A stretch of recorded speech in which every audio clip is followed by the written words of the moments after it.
Hello everyone, welcome back to Grounded Roots Healing. My name is Jason and I'm a spiritual teacher here on YouTube.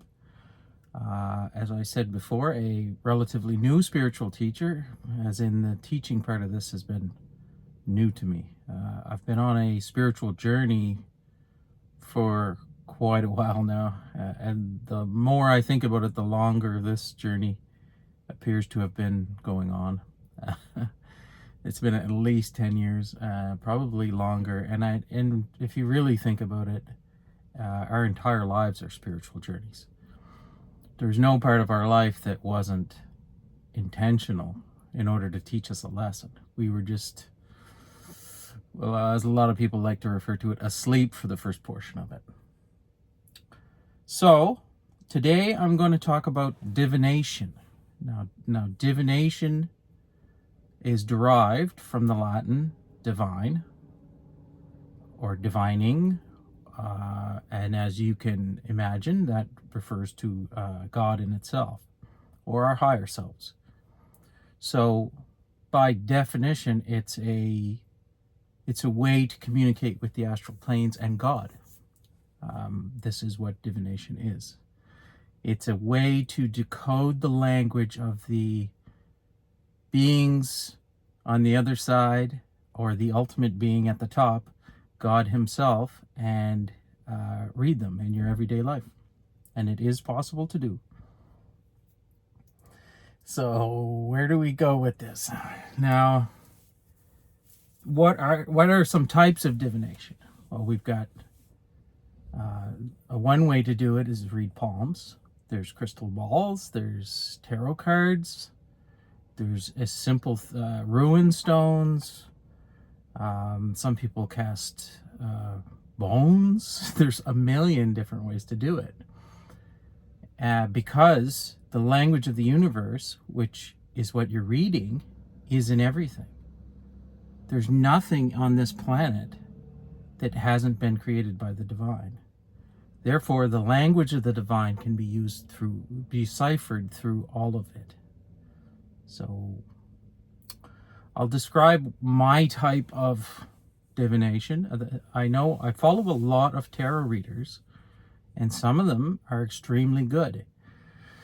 And okay, I'm getting ahead of myself a little bit. The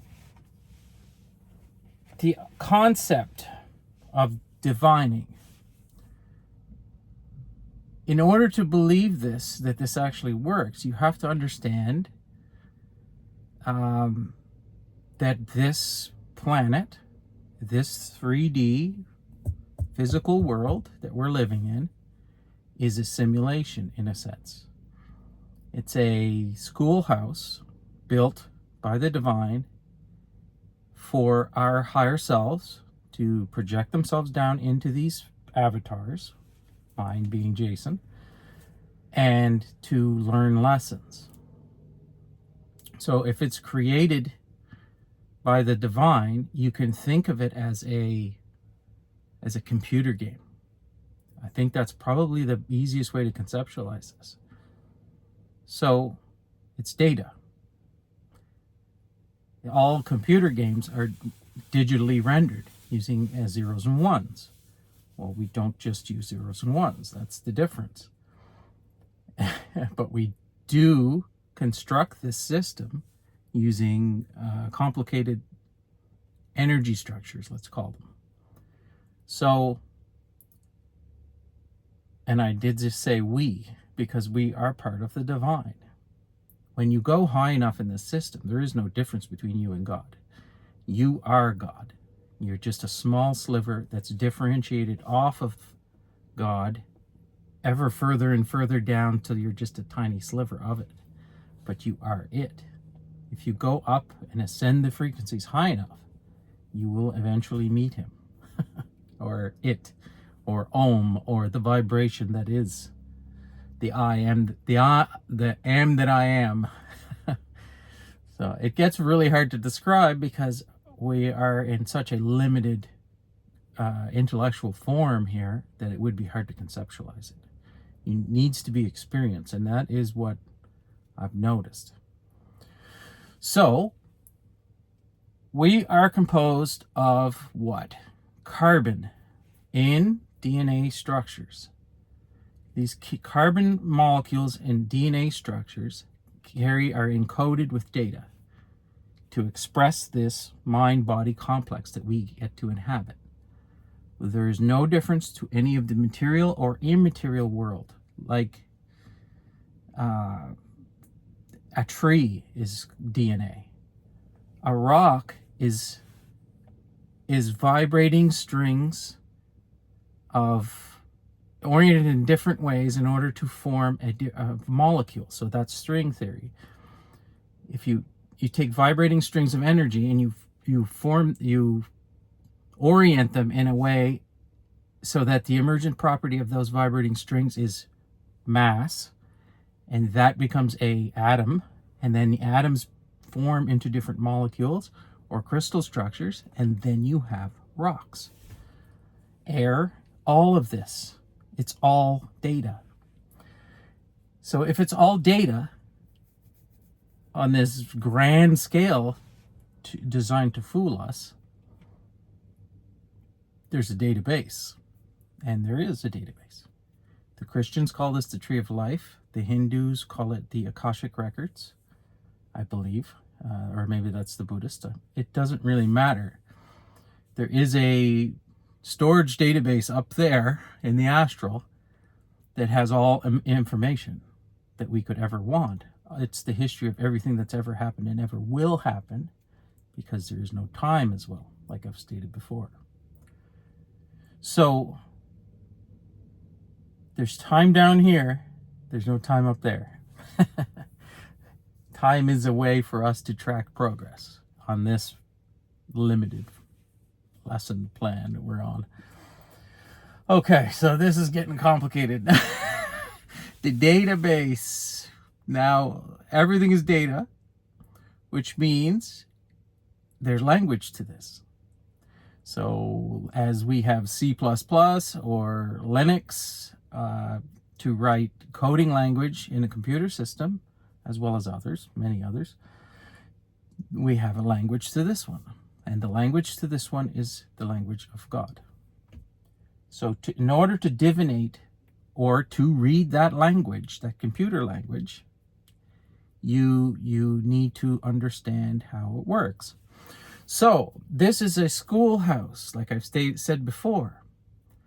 And we're here to learn lessons. Now, this wouldn't be much of a schoolhouse if the answers were given to us, or if it was extremely obvious. So it's turned into this elaborate, very, very complex illusion that's designed to fool us. And it works extremely well. So all of the science that we study is essentially a study of the construction of the matrix, or a study of the illusion and how the illusion works. So as you can imagine, that's a dead end. You're never going to be able to figure out how the universe works by following that path. The only way is the way that's not obvious. So, cheat codes. This game has cheat codes. And it has this hidden language that's buried in plain sight. But it's buried in a way as that we won't find it, or it will seem illogical to anyone who is completely lost in the matrix. So they hide it in things like tarot cards and palm readings and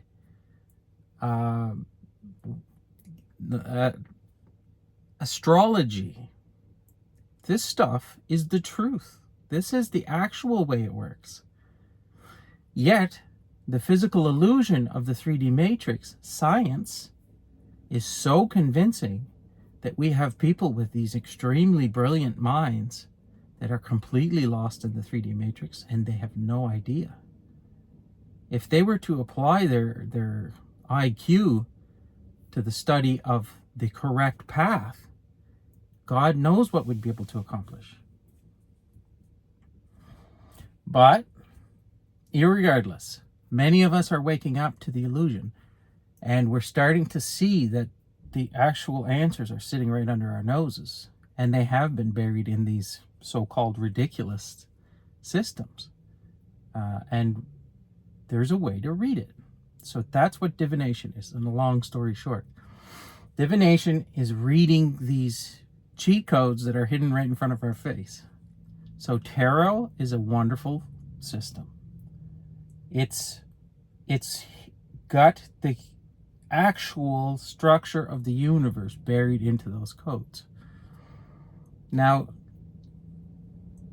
this system, if you want to communicate with, say, deceased loved ones who are there on the astral plane on the other side, or higher beings like angels, or even higher beings, there are, it is possible. Now, if you have the intention and you try to do this, this is the way most of it will come to you. There are mediums who can communicate directly with deceased loved ones, or other beings, and they're channelers who communicate with councils at various levels of this structure. So mediumship, channels, all of this, it's real, and it's very important, as far as anything is important, because like I said before, this has all been planned out for us. It's a play. And the objective of the play is to dance and act, not to take this too seriously, because there is nothing that you can actually lose down here. You can't screw this up unless you quit the game. You will learn lessons. You will accomplish something as long as you don't leave before your time. Now, the rules of the game, well, that's karma. So learn about karma. This is the objective of the game, is to learn the lessons, and the counter, as I've said before, is the karmic scale, the karmic measure. So if you want to understand the objective of the game, learn karma, learn about it. This isn't a one lifetime thing. You're trying to ascend the frequencies over many, many lifetimes until you ascend and you don't come back and play this game anymore. So don't get lost in the game. Okay, so, this is literally a choose your adventure book for any of us who are old enough to have read those in school. Where you make a decision and then you jump to one chapter or to an opposing chapter based on what you decide. And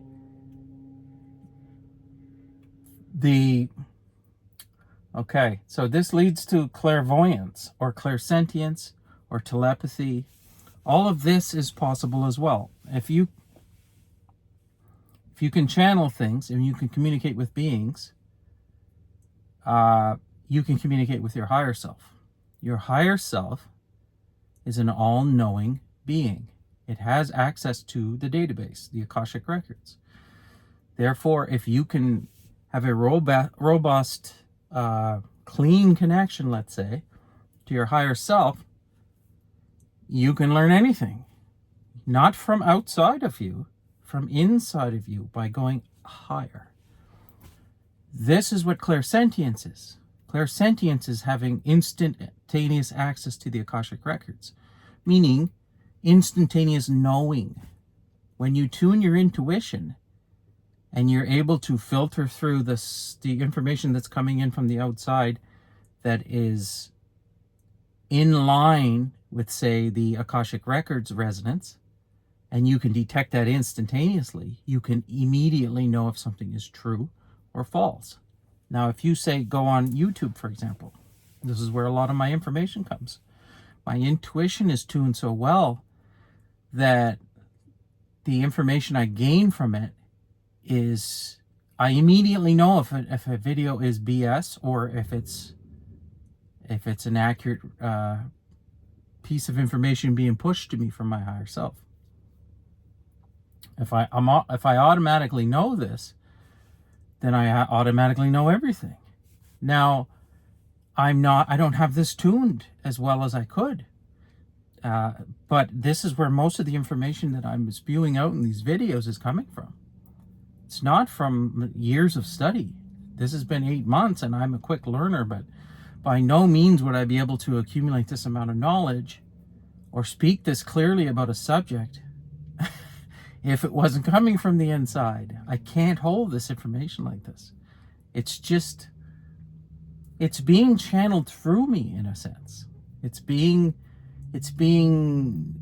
when I start to talk and I get in a zone, I'm just raising my vibration and I'm making that connection to my higher self more robust, and the information comes. So it's not that I'm smarter than anyone else. It's that I've raised my vibration high enough that I know how to make this connection, that I can make it quickly. Now, I've talked about different ways of doing this, like meditation, daydreaming. This is one of my main ways of doing this.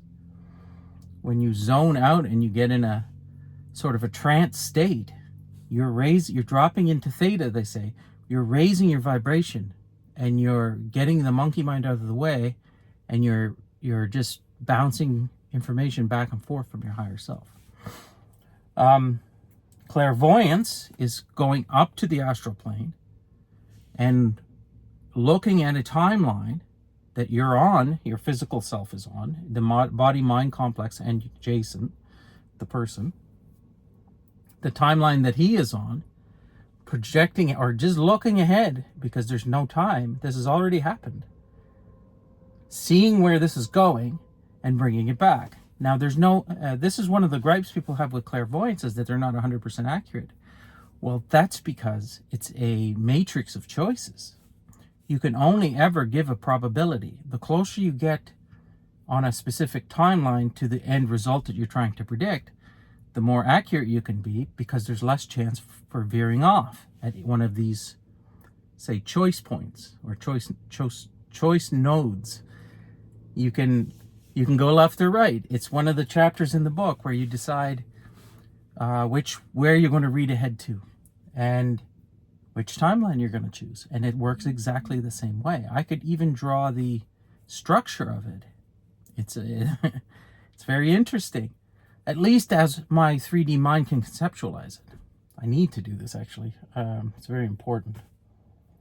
Now, telepathy, same thing.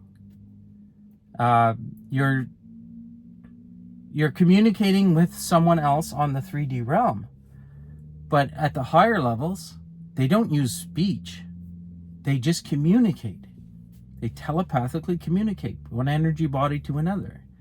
So if a person is raising its vibration here in this 3D world, in this illusion, and the other person does the same thing, we now have a robust connection to our higher selves, which is in the astral plane, and we can communicate without talking. I've experienced this. It's kind of amazing, actually. For a lot of times, it would just be an image, or say I would be humming something in my mind's eye, like I wouldn't be verbalizing anything, and then another person would say the same thing. Or you'd get an image. But for the first time ever, just recently, I had an actual verbalization. In my mind, I could hear the voice, this person, and they didn't say anything. And it was pretty cool. So these are the things that we call magic. So a magician is just a person who's raised their vibration so high and is very skilled at making these higher connections, and is able to do things that are seemingly magical to people who are completely asleep or lodged in the three-dimensional matrix or third vibrational frequency matrix. Now, there's been some people in history who've been purported to be able to do some of these magical things. The one in particular that I can think of is Jesus. Now, he was supposedly able to walk on water and manifest energy into three-dimensional objects, as well as many other things, healing people. And if you've ever followed R.J. Spina's work, he purports to know most of this stuff in great detail. If you want to understand the structure of the universe, just go read his information. He knows exactly, because he's been there, and he's been, for some reason, been gifted with the ability to remember this in this realm. And he purports that most souls project into these avatars of humans, the mind-body complex, and they are able to hold about 2.5% of their higher selves, of the incarnate soul that would be your soul on the astral plane. Only 2.5%. And Jesus was able to hold 3.25%. And being able to hold that much more light of your higher self, he was able to do all the stuff that he's purported to be able to do. So I think that's about it. It's a pretty huge subject, and there's so many different ways to do it. I've done it doing nature divination, where you see synchronicities and numbers, or you'll see certain groups of animals that mean certain things. There's a million ways to do this, because it's all data. And if you learn how to listen to one of these messages from God, you can get pretty good at it. My favorite way is using my intuition to glean knowledge from YouTube videos or any other video. Sometimes I'll hear people say specific things in the environment that you just happen to hear by coincidence. Or I'll see various animals, then they have various meanings. Or you'll find a feather, or it goes on and on and on. And as you start to tune into this and you see these different messages coming to you, you can get pretty quick at understanding what they're trying to say. Like, for example, it's saying 911 on my clock and 22 degrees Celsius. So we got 1122. And there's a whole bunch of angel numbers, hundreds, and they have their various meanings decoded. And of course, we've decoded tarot cards as well. So take your pick, play around with it. I often play with tarot decks, and I'm getting quite good at it. So I think that's where we'll leave it for today.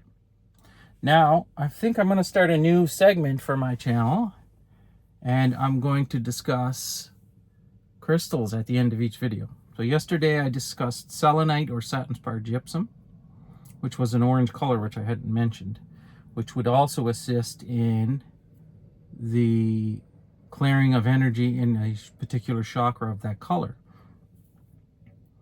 So orange is associated with the sacral chakra, which is also the point of our sexuality and our creativity and our confidence. So if you're having trouble with this might be a way to do it, to help it out. Now, to me, they're just aids. This particular crystal is called carnelian. It's in the chalcedony family. This one's been carved into a beautiful spiral flame, and it's orange and red. And as you should know by now, the orange and red chakras are the sacral and the root chakra. And the name carnelian would be a derivation of carnal. So it deals with sexuality and creativity and confidence. So these two colors can help ground you to the earth. And if you have a particular blockage, or you have some sort of problem in that area, this can actually assist in helping that move along. Because the vibrational frequency of this crystal corresponds to the same vibrational frequency of those chakras, which are just energy, as well as this is just energy. So you might find, if you keep a lot of these hanging around, when you start to have a problem in a particular area, you'll instinctively pick one of these up and start handling it, and maybe carry it around with you. And that's your intuition telling you you got a blockage. So I think we'll leave it there for today. Yeah, like I always say, I hope this video finds you well. I love you all, and we'll see you tomorrow.